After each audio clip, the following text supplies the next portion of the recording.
Hello, hi everyone, Kelvin here from London, Stereo Review X. I review all types of stereo equipment. Going to do an interesting thing today, it's certainly been very interesting for me. I'm reviewing these really, Beovox 3700. Don't knock Bang & Olufsen, you know. I know hi-fi people like to think Bang & Olufsen's a bit of a joke. Certainly some of it was pretty good, you know. And I'm also going to do a compare and contrast 40 years later with this KEF LS50. In just interesting comparisons between the two. I'll tell you up front, firstly, that there isn't a huge difference in the sound of these two. But we'll go into a load more detail about that in a minute.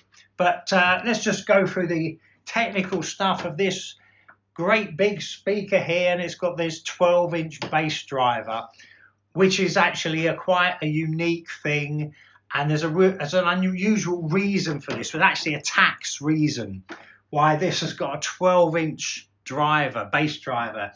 What happened was the British tax system said that if you've got a 12-inch driver and it's over 50 watts, you are in some kind of professional class, and it exempted it from some tax. I'm not sure what tax, but this is well sort of research story. I'm pretty sure it's true, because this model is unique to Britain. Beovox 3800, yeah, 100 watts it's rated at. So we got here, it got a 12-inch Goodman's bass driver. Again, that's unusual for Bang & Olufsen, which will probably use European drivers, Philips a lot, Vifa, I'm not sure, but European stuff. They very rarely use British drivers, but we've got the 12-inch driver here, and you can see it's like they had to sort of cut it down or something to squeeze it in, you know. That bit there. I'm not sure if that's how it was made. I don't think it was. Mid-range driver, also Goodman's, and a Philips tweeter. Yeah. I got these for £100 on eBay. I had to collect them a few miles from my house. They're working and they're in lovely condition. So that was an incredible result, you know. I mean, something to know is that when the more drivers a speaker has, the kind of more you worry about, are all these drivers going to be working? You know, I've got some other Bang & Olufsen, they've got 4 drivers in, and I think one of the mid-range is just down a bit, you know. So the more drivers, the more worrying it gets. But, you know, people don't have a lot of good things to say. Hi-fi people will shun Bang & Olufsen because it's rich man's toys, and it was usually to buy incredibly expensive. But I mean, to me, you get the right thing secondhand. There's mostly good quality stuff in there, and those rich people aren't that insane, you know. They're not going to part with a ton of money for something that doesn't sound good. So even though I would say Bang & Olufsen speakers maybe a bit hit and miss. They could spend more time research. You know, they bring out a new range every 4 or 5 years of 10 speakers or something, 8 speakers or something. You know, that isn't the best sign in the world that they spent a lot of time on each one. But they always used, you know, quality drivers, and you know, I've had some really nice surprises with Bang & Olufsen speakers and amplifiers. Truth be told, the amplifiers or receivers are extremely prone to breaking. The speakers aren't, in particular.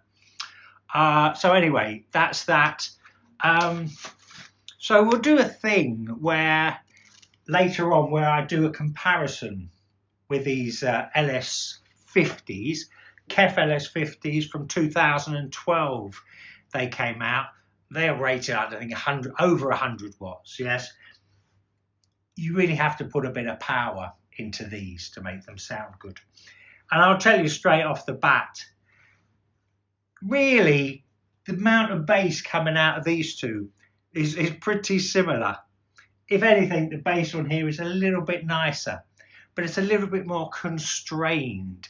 But, you know, one of the things that you've got to say has got better over time is bass drivers and getting a lot of bass out of a smaller box. Would never have been able to get a lot of bass out of a small box like this in the 70s. There's not a chance, you know. Other thing is, of course, you've got a lot of cone space here, which does something to the sound, you know. And this little cone, however much it can do, there is something missing when you're trying to get it all out of a little space like this. I mean, this has got a port at the back, just to mention. These haven't got a port, sealed box, yes? And a sealed box will normally give you a sort of tauter bass, a tighter bass, just generally speaking. Okay, let me tell you what these sound like, yes? And then I'll do a comparison with the KEFs. Okay, first thing, truth be told, that's not my favourite speaker. This is not my favourite speaker. But these are okay speakers, if you ask me. I think this is overrated, this KEF. But anyway, I'll give it to you in detail. The Beovox. The bass is pretty good. It's got space. It's got not space, but it's got scale. You see, having all this cone space, it can give you a sort of relaxed scale that you'll kind of never get out of a little box. You know, it's almost a sort of funny X factor. I don't know if I don't really hear people talk about this that much, but it's true. There's a sort of relaxed ease because you're not trying to get every frequency out of this little cone. You know, things can get a little bit choked. Anyway, sorry, I'm really digressing here. So the bass on here is nice. That's the best bit about it. The middle and the top are a bit thin. Yeah, they're not unpleasant, and they're not and there's still quite a lot of detail, and they give the sound stage, but it's a bit thin. The snare drum, say, is a bit papery, but it's not offensive. Let's say that. But it's not bright, but it's not annoying. I put here, it's bass first sound, yeah? So some speakers you listen to and you get into different things because of what the speaker is doing. And those, they give me, I get me interested in the bass and the bass drum, the rhythms, if you like. That's kind of what draws your attention. It's kind of bass first. I don't mind that. It's a sort of luxurious sound to me, and it's got a fair bit of scale, and which I like. And what am I going to say? Is quite cohesive. I'm not noticing, you know, crossovers between the different drivers, which you can get in less good, particularly vintage stuff. Sometimes you can really notice the different drivers or the crossover frequencies. So it's kind of cohesive, nice sound, but it's not the ultimate in tonal accuracy. It's not. Vocals, you know, they're okay. But if you were to switch to something that did great vocals, you'd notice it. But it's a cohesive sound. I kind of liked it. I did enjoy it, and I found it fairly relaxing. Even though I was aware of the shortcomings, they weren't annoying. But basically, it's bassy and a bit thin in the middle and the top, and it's not bright. That's probably the best thing I can say about it. Another thing worth mentioning, super sensitive. Yeah, you don't need hardly any power. So you can have a, 15, 20 watts, be absolutely fine here. That's one of the pluses of vintage speakers, Now, other thing I want to say is, thing like this, you'd have to give this, if you haven't got a great amp, you can't get away with a speaker that's got like shortcomings. I'm going to say it's got shortcomings, but if you're a bargain hunter, which I kind of am, even though I have so many devices, it kind of contradicts it. But I'm a bargain hunter. But a good thing to do with this is put a good amp on it, yeah, and that will kind of push a good performance out of this speaker. But put a not good amp, I'm just going to say, even, I don't know, a not good vintage amp, let's say Aiwa, less a good, a not good Pioneer even might be problematic. But, I gave it 50 watts of naim, and I used my Bluesound streamer straight into the naim using the preamp of the streamer. So I was getting quite, I'm getting quite a lot of clarity and sharpness, and that managed to make these sound pretty, clean and good. But if you had not great amplification, I don't think it would pay off. I don't think you'd get away with it. Yeah, that's the point I'm making. So I think this is the thing with equipment. You can get away with a not so good pair of speakers if you've got a brilliant amp that will just, some amps will just, overcome quite a few problems and get hold of that speaker and make it do something quite good. Whereas a weaker or a not so good amp now is not working. I hope that makes sense. Anyway, let's do what happened when I compared these two. Now, did I say earlier? I think I did. They don't sound too dissimilar. I've got to say that. And of course, as I said, I'm not a fan of this speaker particularly. Truth be told, out of these two, I just prefer these because they've got a bit bigger. They give me some more scale. But they are similar sounding things. They've got a similar amount of bass. This is probably a little bit clearer in the bass. They're similarly, I would say, not good in the middle and the top. Bit thin, just a little bit iffy in the middle of the top, middle and the top. I mean, I know these speakers have won a ton of awards, and people tell me this in the comments, these are great speakers. I don't like them, and I swear anyone that comes around my house, if I play these speakers, they just sort of go, no, no one really likes them. I promise you, So, I mean, I don't care really how many awards something wins. I don't think they're very good. I don't know what else to say, so I'm going to say what I think. So, comparisons with these two. Okay. Bigger and wider.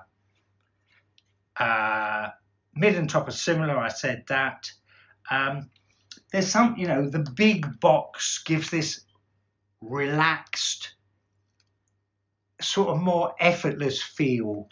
When you go from that to that, this one will just sound kind of compressed or a bit choked or just a bit restrained. And say when drums go off, they'll really sort of have a bit of scale on here, And that's because you've got look at all this cone space you've got and this big box, You can't beat. There's something about big boxes and lots of cones that you kind of, I don't think you can really make it happen, no matter how clever your crossovers are or whatever you're doing, That's in my experience, yeah. I played the song Take It Easy by the Eagles, one of my test songs, yes. Differences we had. Bass was a bit better.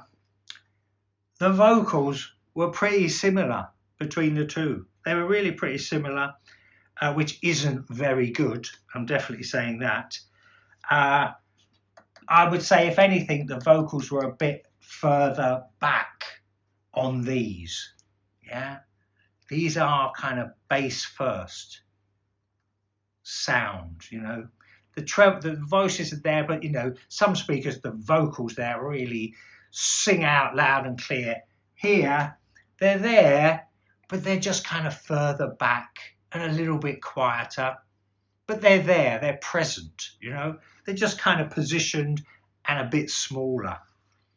And I preferred these for the scale and the ease with the big box and the drum size on that song. Bit of explosive reality in the drums compared to just, it's there, but it's a bit sort of in the box and choked. Do you know what I mean? Okay, let's see. Let me try and sum this up. I mean, let's not forget, £100 second hand, which I'd say was a bargain for me and a result that they worked. These are, well, maybe second hand, they're like £400, something like that. So I'll read from my notes. I'm not saying these are the best speakers in the world, but that one has some qualities I did enjoy. It's cohesive, the driver configuration is nice, it's not annoying. It's not really brilliant. Female vocals, say, could definitely be better. Could definitely be better on other speakers, but it's not annoying. It's not sort of grabbing your attention and that sort of, it's not spiky or nasty or stick out. It's just a bit too quiet. Punchy bass, I like the scale and the punchy bass. The mid and top end are there, but they are thin, but they are not. But they are present. It's not bright. The enjoyment here is mostly in the bass, the top and mid. So ultimately, for me, I just enjoyed those a bit more than those. Neither of them are my favourite speakers, but actually I could live with these more than this because they're giving me that scale thing, and it's nice, and it just hits the gets good enough for me that I relax. I don't know what that's like for you guys, but that's how it works with me. If it's giving me something good, these don't really give me much that's good. This gives me some good stuff, bass and scale. So it's giving me something, you know, it's giving me something. I think that's what speakers have got to do. They can't get everything, but they've got to give you something. Okay, I think that's probably it. If you like this channel, there's a button called like. You could press that. And subscribe. I drop videos once or twice a week. And, you know, I'm just telling you guys how it is, what things sound like. And I don't care how many awards they've won or how expensive or cheap it is, you know. Okay, that's it. Thanks. Bye for now.